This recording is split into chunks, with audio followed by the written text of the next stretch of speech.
that's where my passion comes from, is for my own son. But as you'll hear, that was for about one day that this effort was about him. And then I got involved, and this effort became so much greater for so many people across the state. Nebraskans for Medical Marijuana is a 501c4. We were the ballot initiative that led the petition process, actually 3 ballot cycles.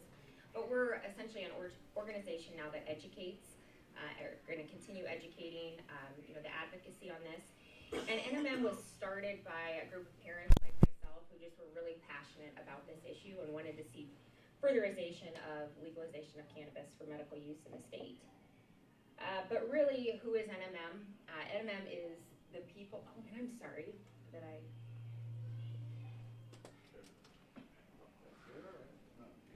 Who is NMM? NMM is the people in this state who have continued to show up, who have signed the petitions, who have advocated, and it's the patients and caregivers. That is who we're fighting for. My son is on the top left, one over with the Gretna football jersey on.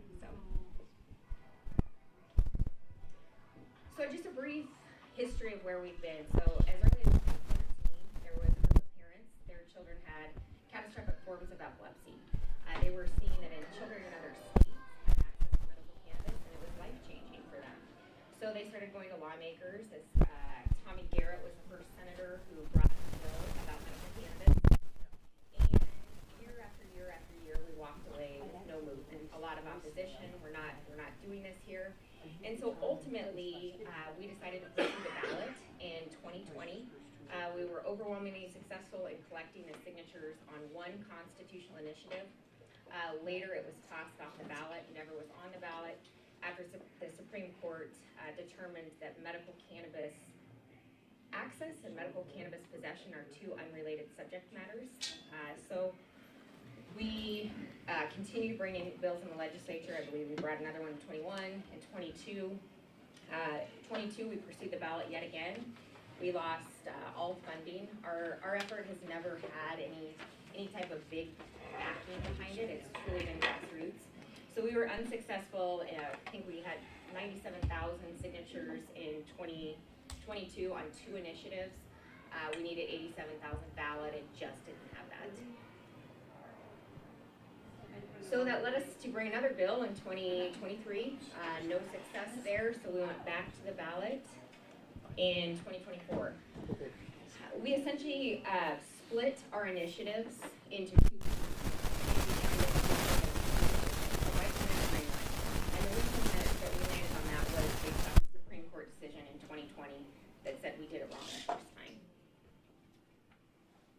We collected signatures throughout 23 and 24, and on July 3rd of 24, we turned in about 120,000 signatures on each of our 2 initiatives, and in total, over 2020, 2022, and 2024, we have gathered almost 700,000 individual signatures. It's something I'm very proud of. This was done very grassroots by people like myself, people in this room, and there is no ballot initiative in history that has done that. So after we turned signatures in, we were certified for the ballot. It was determined that we had enough valid signatures to be on the ballot before voters in November. Got that wonderful, amazing news after all those years. And there were lawsuits filed that same day. There were lawsuits that were filed, and I'm not going to get into the weeds on things, but essentially a private citizen, a former state senator, John Keene, filed a lawsuit. There was about 7 different challenges. This went to district court. But over the coming days, the state and the attorney general enjoined themselves in this lawsuit. So when I say the state is involved in lawsuits, there's 2 facets of it. But this was one effort, and it was against ballot sponsors. So myself and 2 other people were named as defendants. Eventually, moving forward to, again, we are on the ballot, but voters haven't voted yet. The judge did toss some of the claims. There was a claim that one of the forms, when you file a petition to circulate, in the very beginning as a sponsor, you put your street address. Well, one of the sponsors had failed failed to also include her zip code. The state and John Keene's allegation is that the entire ballot initiative should be invalid because of that technicality. So we went to a 4-day trial in late October. The election that year was November 5th. We were still in court with closing arguments on November 4th. We did not know whether we were going to stay on the ballot, what voters had been voting on, mail-in ballots, was actually going to be valid, or at the last moment whether they were going to toss us completely.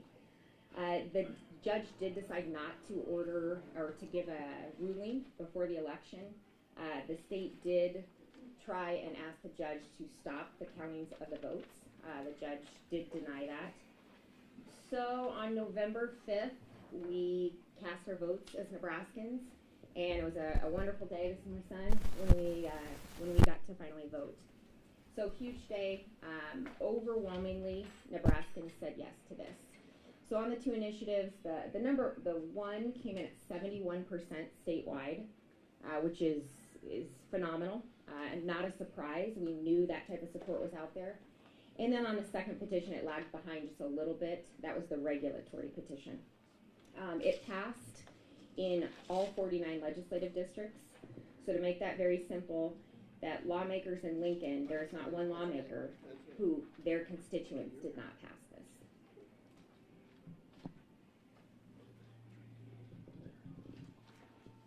So we fast forward, we did get a ruling from the district court judge where she tossed the case completely. She deemed that the challenges and claims from the state and the plaintiff were not valid. They did not have enough signatures to toss us, so we remained on the ballot.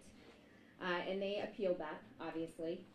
That originally went to the appellate court. The appellate sent it to the Supreme Court, which is where it's currently at right now. Right about the time that the governor signs initiatives into law, 30 days after the election, essentially, a second lawsuit was filed by John Keene. That is alleging that the state of Nebraska cannot pass medical cannabis because it is federally illegal. It's called federal preemption. And while marijuana does still remain federally illegal, 48 states have moved to legalize cannabis at the state level for medical use. So federal preemption has not been a thing for a decade and a half, but that challenge is also before the Supreme Court. But the governor signed these into law, and so today, currently, and since December 12th of 24, Initiative 437 and 438 are law. There was nothing that had to be done. So it is currently, I know this is very confusing, but it is currently legal under voter-approved statute for a person to possess up to 5 ounces of medical cannabis for medical use in any form, and they have to have a written recommendation from a healthcare practitioner. A healthcare practitioner was defined in statute as a medical doctor, a doctor of osteopath, a nurse practitioner, or a physician's assistant. So currently, it is legal in this state if you have a recommendation. Our ballot language did not dictate what state. It was a healthcare practitioner that is credentialed under the Uniform Credentialing Act. If you have that recommendation, you have the protections to possess cannabis for medical use. Can I ask a question? Yeah. So then, I could go to Colorado and get a medical card there? Is that what you're saying? So under our statute, a medical recommendation, as long as it comes from one of those 4 type of practitioners, is valid, and it gives you the ability to possess. Now, there are no doctors that we are aware of at this time in the state of Nebraska recommending. Physicians, it's a huge concern of physicians not having protections, not having any type of guidance on this, and they need that. Same goes for law enforcement. So what I do tell people is we have not seen this tested. I cannot tell you what happens if you are in possession of cannabis under the 5 ounces with a written recommendation. I can't tell you what happens, but the law states that you have that possession right. Because I was going to ask next about the home grow. So our ballot initiative did not include home grow. Did not, no. Because I thought it said something like 6 to 8 plants or something like that in there, but it No home grow. So I'll tell you, this is more legal challenges, but I'm going to go over what the ballot language said. I skipped over that. I apologize. When you talk about medical, your home grow is where your medical benefits come from. When you go to a dispensary and you buy weed from over there, there's chemicals and stuff. There's bullcrap added into it. You grow your own weed, you got really good medicine. So when it does become legal to grow your own. So the two initiatives, 437, we've talked about that, right? The ability for a patient to have protections to possess medical cannabis. The second initiative was the Regulation Act. So right now it is legal to possess, but there is absolutely no way for a patient to access it within the state. The second petition, it was the green one, was the Regulation Act. And what that did was set up the Medical Cannabis Commission. The Medical Cannabis Commission, the way that we went about choosing the way that this structure would work, there's really three options. You allow the governor to form his own, a brand new commission from the ground up. Clearly, and I think we were right to not go that way, giving complete control and a lot of huge timelines to have the Medical Cannabis Commission set up. And so the next option is to house it within another regulatory body. Department of Health and Human Services is what some states do. DHHS has been adamantly opposed to this issue from day one. And the other is liquor control. And I know there's a lot of people that are wondering, why is it in liquor control? Well, the people put it there. That is what the ballot language said. And just giving you the reasonings why is because in many states, the liquor control agencies have done a very, very good job. They are used to regulating a substance. They're used to licensing. And so that was the best of, the lesser of three evils, essentially. So the people put it in liquor control. The governor did not do that. That is what we did as the people. In addition to setting up a new commission, it did give the ability for the governor to appoint two individuals in addition to the current liquor control three-member board. He did choose to do that with two appointments, and I'll go into that a little bit more. But the one thing to remember is that patient protections are over here, and the regulations under the medical cannabis are over here. The commission has no authority over patients. They have no authority over conditions, saying who is a patient and who is not. They have no authority over protections nor penalties of patients. They currently do not have any funding. That is not something that we could do in our ballot language, was to appropriate funds. And so there's definitely some huge concerns with how the commission is functioning. But when we did this, when we wrote this, right, it was a good faith effort of hoping that at the point that the voters spoke on this, that we would see lawmakers listen and implement something that reflected what voters passed. So the expectations of what was in the ballot language. The ballot language did not dictate what forms of cannabis were legal and which ones were not. The definition that was in that language was all parts of the plant. The 5 ounces, that was in the ballot language. It was also an expectation that the patient protections were, this conversation is between a doctor and their patient. This isn't the doctor, patient, and the commission. This isn't the doctor, patient, and the governor or your local lawmaker. This is between a healthcare practitioner and the patient that they are treating. And if that practitioner believes, with obviously a good faith belief, that cannabis could be beneficial, that doesn't mean cure, that means alleviate, lessen symptoms of something, be a better alternative than opioids or something else, that conversation and that recommendation is between those two people. It is outside of the commission.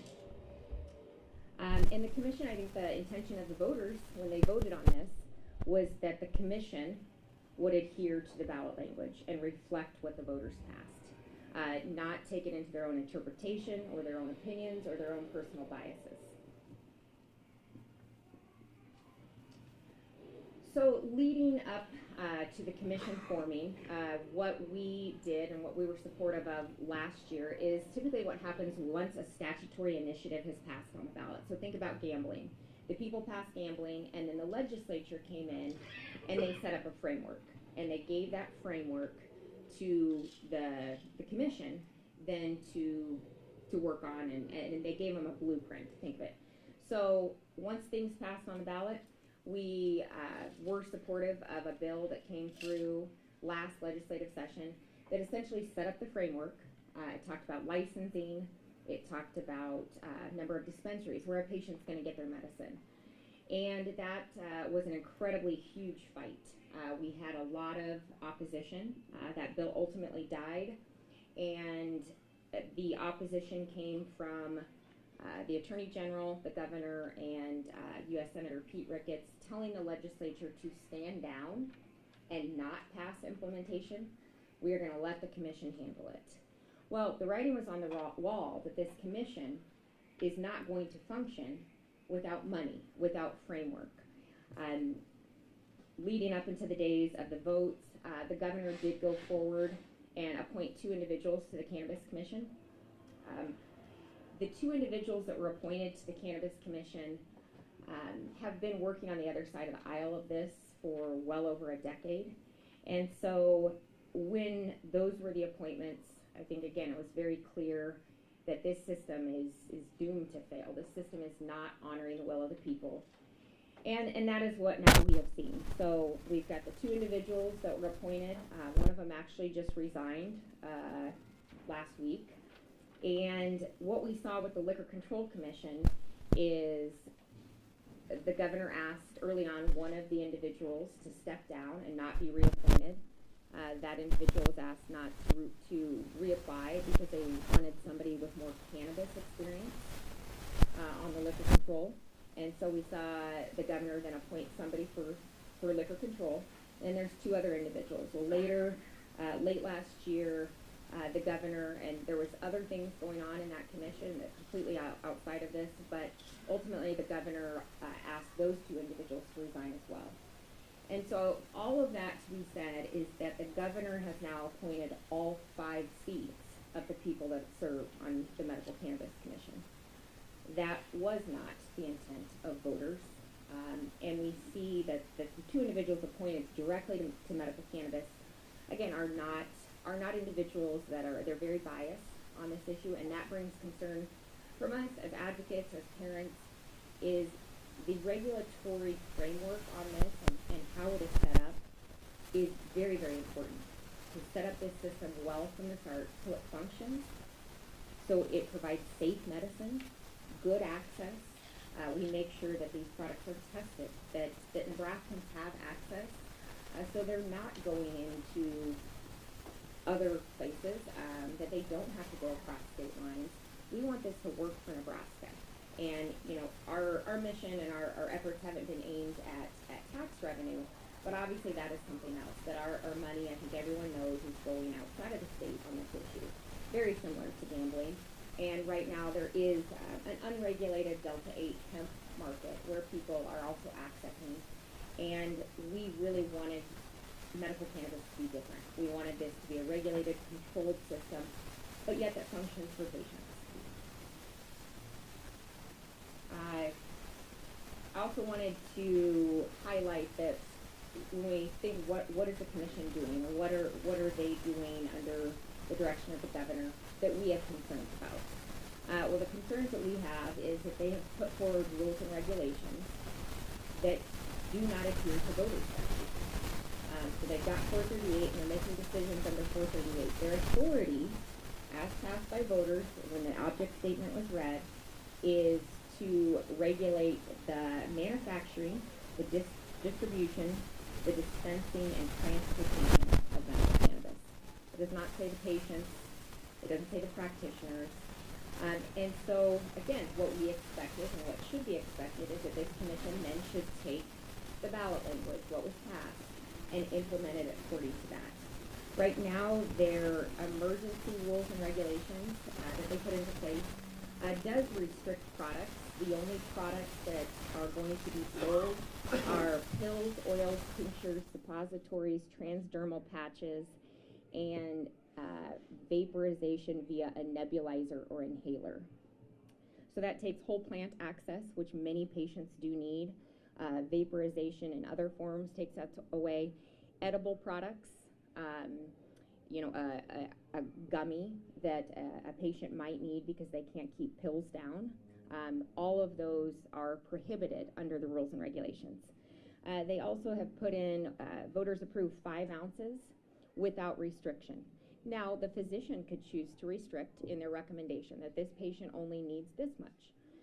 That would be okay if they did that. But the commission has capped the amount of THC allowed to 5 grams in 90 days. And it's okay if you have no idea what that means. I've even had to educate myself. I talked to a cancer patient on my way out on this tour, and they are under the doctor's treatment in Texas at MD Anderson, one of the most accredited cancer treatment centers in the nation. They are currently on a regimen of something called Rick Simpson oil. Rick Simpson oil is something that works by very, very high THC levels. This patient currently is taking 600 milligrams in the morning and the night. She takes it through a suppository. But under the current rules and regulations that this commission has rolled out, she would have about 8.5 days of medicine. And so that is a 90-day cap. So that patient then would wait the full 90 days to get what her doctor believes is best for her. So that's a huge concern for us. And then they have restricted to only in-state physicians that are in their registry.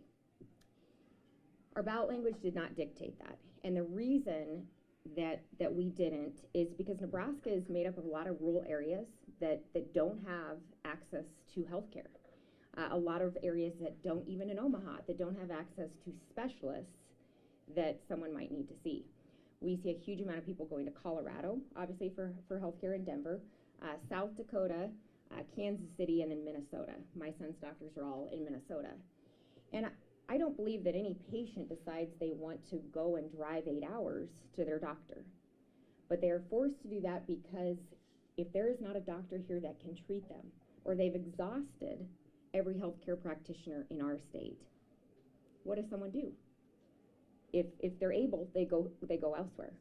What about telehealth? Oklahoma, when they opened theirs, I was down there when they were fighting theirs issue, and they even got it set up for telehealth because the doctors weren't doing it in Oklahoma for your recommendations, and they took them.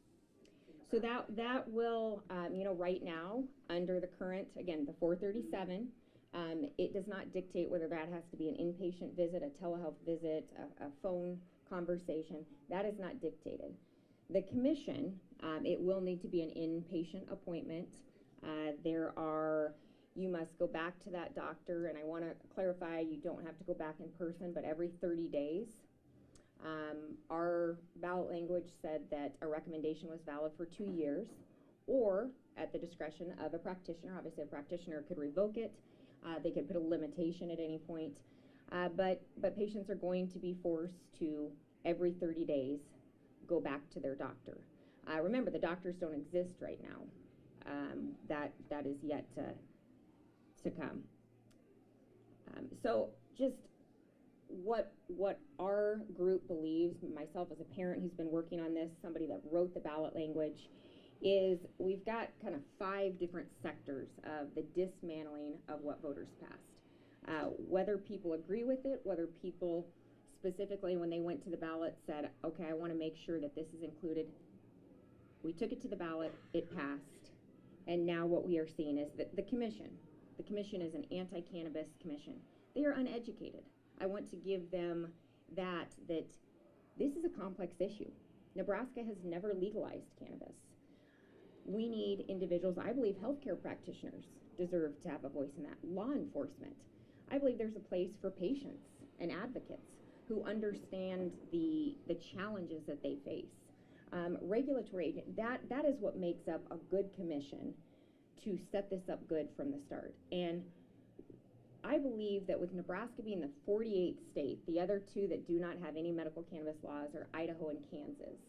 But even Iowa has a program. It is not a full program like Nebraska has, but they do have access, and they have for several years. Kansas is talking about it too. They just started. So, this isn't a novel concept. This is not new. This has been done over and over and over again. And I can tell you at this point that no state that has ever passed medical cannabis law has ever repealed it. They've never come in and taken that back. They have typically always expanded it. We have the ability, and what should be happening is Nebraska to roll out the best program the nation has ever seen, because we can learn from what was done wrong and what states, the pitfalls early on that they made, and we can learn from the states that got it right, and Nebraska's program should be the strongest. Recently, it was reported by several national access